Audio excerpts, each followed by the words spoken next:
HR leaders, what's on your mind these days? Is it AI? Is it the economy? The talent market?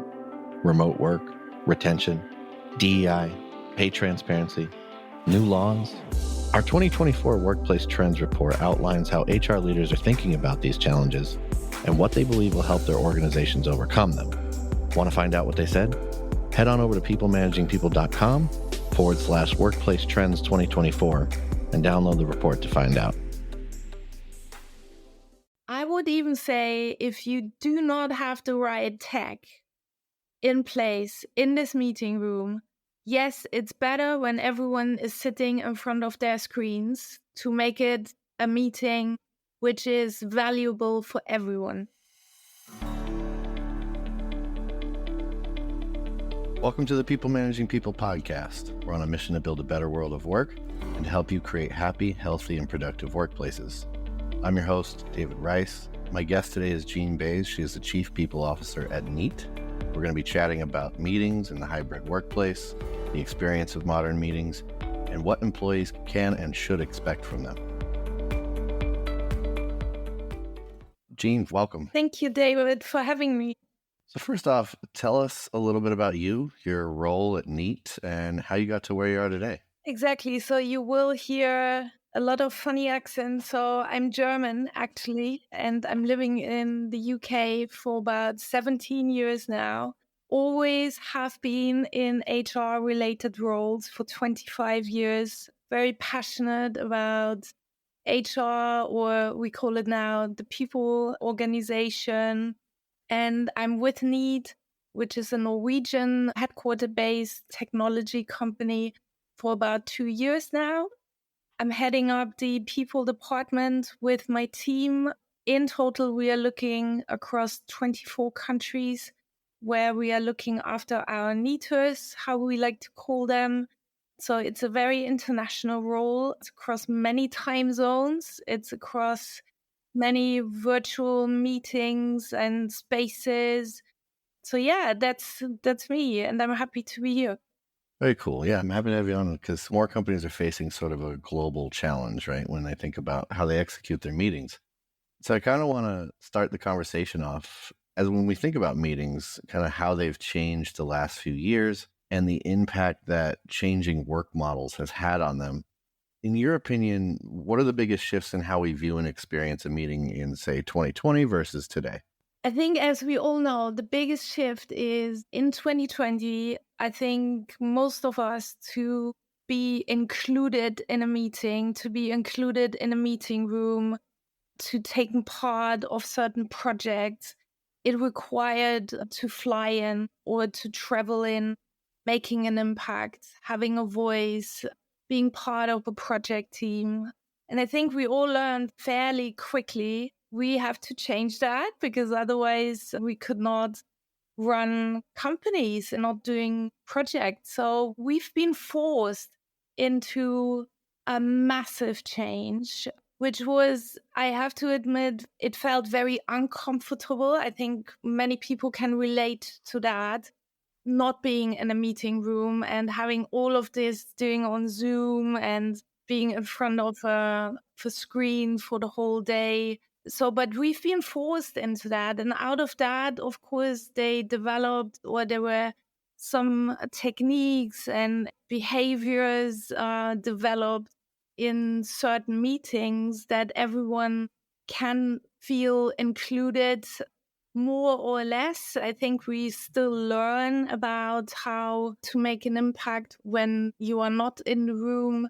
So it was tremendous change for the good, sometimes not for the good, because that's without any doubt. And I'm not saying that because I'm working for the company I'm working for, but without any doubt, a face-to-face meeting is still the best way of communicating. But with a development in technology, with a development in certain behaviors in meetings, I think we made wonderful progress, that we don't have to travel in.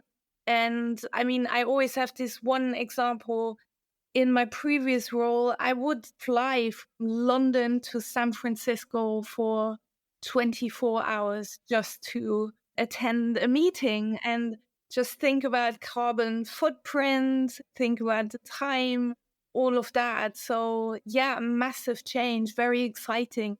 Actually, very exciting what we are facing. Yeah, I think even like, the pandemic started in 2020, and at first it was like, I think everybody was just using Zoom.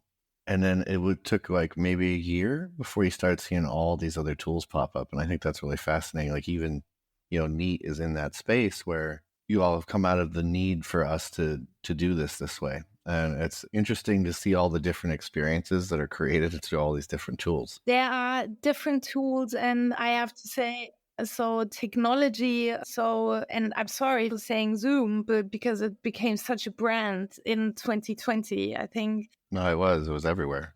it was Zoom and nothing else back in the days. But of course, I mean, there are many technologies, many platforms around there to make it inclusive, to bring people together, not only in a meeting room or in virtual meeting rooms, and have them taking their part of the success story of companies these days.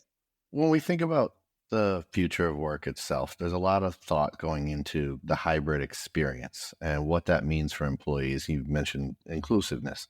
When we think about meetings in a hybrid setting, what would you say is, the biggest challenge to executing them well in this day and age where like expectations for sort of etiquette and all these things are fairly high? What do you think is the biggest challenge to having a good hybrid meeting? So, first of all, I would like to point out awareness. Awareness, and that can start with a little tiny thing of if you are in a meeting room and you have people joining virtually with their technology, having this awareness that these people are not in the room for all the little chit chats, for all the laughter and all of that. So, actually, really, we just had quarterly business reviews, and I thought it's a wonderful thing that our CEO, for example, pointed out, hey guys, be aware there are 3 people not in this meeting room. So let's be all aware, let's be all inclusive, let's be all thoughtful of that. And it's a small thing, but I think still the biggest challenge is that people who are virtually joining don't feel part, are not being seen. And we try to tackle that. So we have some wonderful technology available these days where you can even zoom in and out. So every speaker will be zoomed in. It will feel like that you are sitting next to your colleague because you see their facial expressions, you see their agreement, their disagreement, you get the little nods, you get the little noises. I think a big jump in the right direction was back in the days before 2020 and even earlier. So when one would start talking in a virtual meeting, it would cut off all of the other noises. So with the right technology these days, that's no longer an issue. So you can, let's put it politely in the British way, you can overtalk very politely without shutting down all of the conversation that was going on. So with hybrids as well, what I think is very important, it doesn't matter if you are sitting in your home office on a MacBook, for example. If in the meeting room the right technology is provided, you can create this inclusiveness even when you don't have thousands of dollars video technology in your home office. So it's on the receiving end as well, how much technology can help making people feel inclusive in the meeting and making an impact. And I think for companies out there, it's absolutely, I mean, everyone's talking about finding the right balance. What do we provide people in headquarters or in big office setups, and all of that? And having always in mind, okay, what if 50% of this meeting attendance will be virtual? So how much can we provide from a tech point of view to make this a good experience and make it inclusive for people who are not be there in person, actually. So that's for me hybrid. I know these days many people don't like the word, but I mean, it is hybrid at the end of the day. I mean, can't think of another word, but of course, giving the choices. But when you give the choices for your workforce, making it as slick and as exclusive as you can for people being visible, even when they are not in the office. So for me, that's a challenge, but I think there are some amazing providers out there who are tackling that every day. Yeah. Recently, I was chatting with she's a remote work experience designer, and I was asking her about this sort of question. And she said, if you're looking to build an inclusive culture for remote workers, you should have everyone on your, whether it's Zoom or whatever meeting platform it is, whether they're in the office or not. And while I understand where she's coming from and how that might help with sort of the inclusive just by nature, right. I also kind of feel like it maybe isn't sustainable as a lot of people are going back to offices, like I feel like folks in the office, it might begin to feel a bit, I don't want to say like, but it might feel unnecessary. And it may in the end create more division within office people and where they just stop inviting folks to a meeting.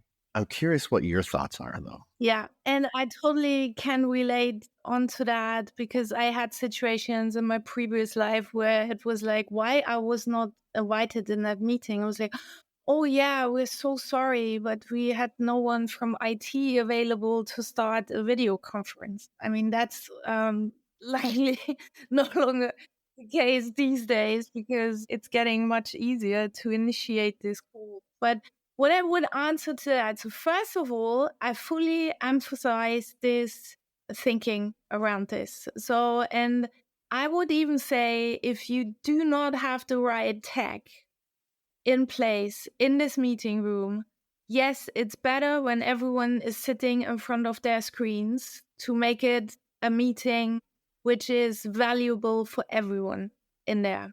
So, but now looking into the future, there is technology now where you have, even when people sitting on a round table, you can actually zoom in and out of every face. So people do not have to make this effort anymore because for a lot of people, believe it or not, it's even an effort to look right at the end of the table into a camera, and then you have to look into what's happening there.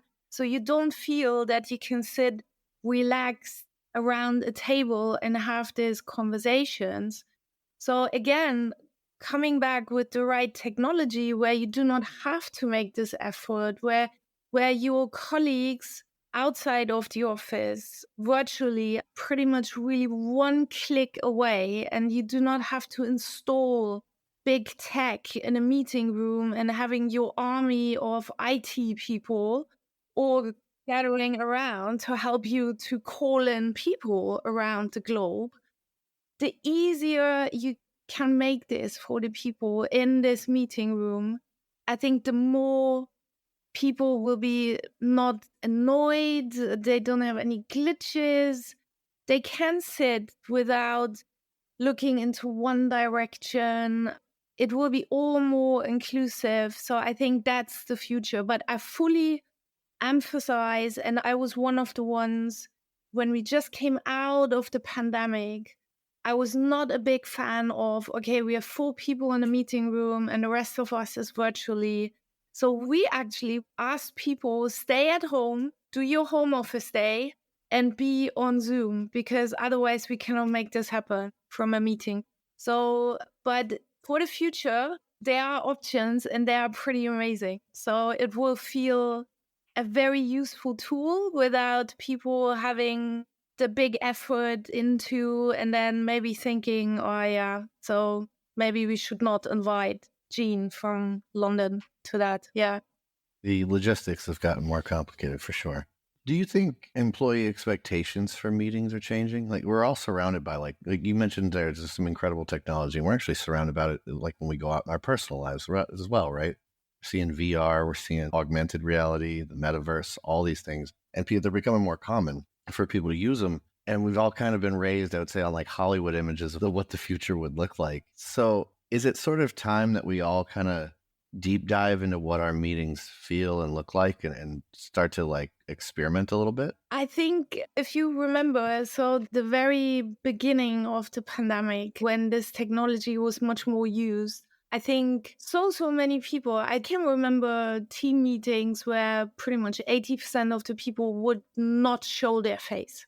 They would not show their face. They would be completely being off camera, just sometimes say a little beep maybe or stuff like that. Then of course there was this era where all these little gadgets, we all remember the judge with the little cat and all of that. So that became really a trend. But so for the future, I think what people would expect is or what we have to deep dive into is pretty much this the way how we are working. And I think people expect us or the company leaderships and all of that to engage and introduce a new way of working.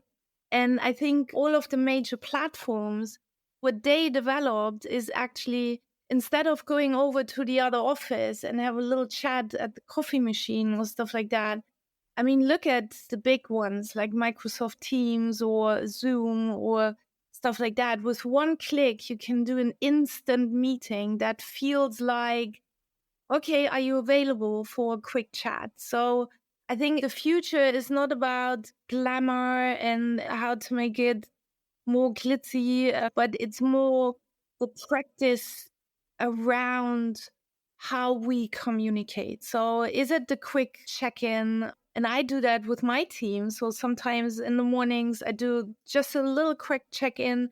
If someone is available, that's fine. If someone is not available for a quick check in, that's fine as well, how it would happen in an office. So if I would sit in an office and I'm working on something and I'm not available, I will let this person know. I don't know if that's answering your question, but this is how I envision this a little bit from a practical point in the future. So it's much more about behavior and how we communicate and what's okay. And so I don't know, some discipline around it to define that in a new way. So before we go, there's two things I always like to do. The first is I want to give you a chance to tell people more about where they can connect with you and find out more about what you have going on. Yeah. So you can connect with me. Go on our website. So it's neat.no. NO stands for Norway. And there is a company profile where you will find my profile as well. This will bring you right to my LinkedIn profile. But I'm more than happy as well to connect on email if there are specific questions or you would like to find out more.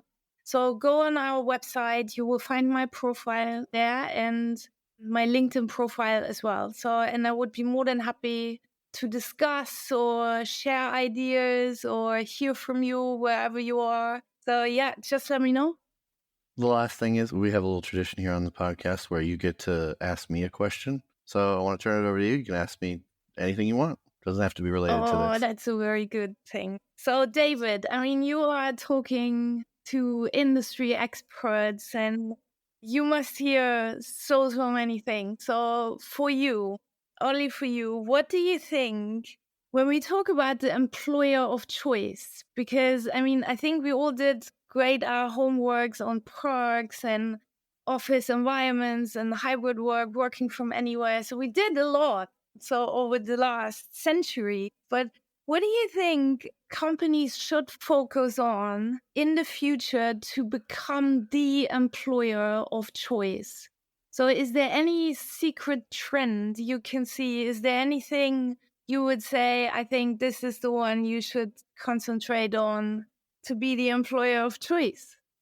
I think it's around skills because we're in this moment where a lot of the things that we traditionally developed our skills to do, they may get outsourced essentially to something that can do it a lot faster. And eventually it'll do it at the same level, right? So I think what we have to think about is like, well, what does it mean to be a human being at work? what is the things that you want people specifically to bring, and then help them. I think companies are going to have to be a lot more supportive. You can't leave it on the employee to figure it out, to acquire skills. You've got to like lead them on engage with them about what the journey looks like, and then figure out how you're going to help them get there. Because it's possible that 30 years from now, we live in a world where the fact that we work is really just like a choice, because it's what we do as human beings, that you have to have some value in your day, right? So, there will always be jobs, I'm sure, that are going to be, done by human beings. But what I mean is like when I think about, especially the future of the knowledge of economy and these jobs, it's going to be about figuring out what is irreplaceable human value. How do you train people on those? I think we're probably going to have to move away from traditional roles and like job profiles. And it's going to become more like, what skills can this person bring to this situation that makes them uniquely qualified? And yeah, I think that's going to be an area of great experimentation, some horrible failures, and but there'll also be a lot of successes, and we'll find what works for us in that process. It's going to be, I think there's a possibility of some growing pains, but it's part of it. Yeah, that's what I would say. Interesting. Thank you for that. So I've learned, and it already gave me really some thoughts. What we did back in the days with job rotating, for example, to develop new skills and knowledge and all of that. And yes, we've learned, even back in the days, we've learned some lessons, but all in all, it was very beneficial. Yeah. That's a great experiment to run, Okay, well, thank you, Jean. I really appreciate you coming on. This was a good talk. Thank you. Thank you, David. All right, listeners, until next time, if you haven't signed up for our newsletter, do head on over to peoplemanagingpeople.com/subscribe and get signed up. And we will see you next time. Until then, enjoy some sunshine. The sun's coming out everywhere, I think. Get those shorts on and, find a body of water to hang out by.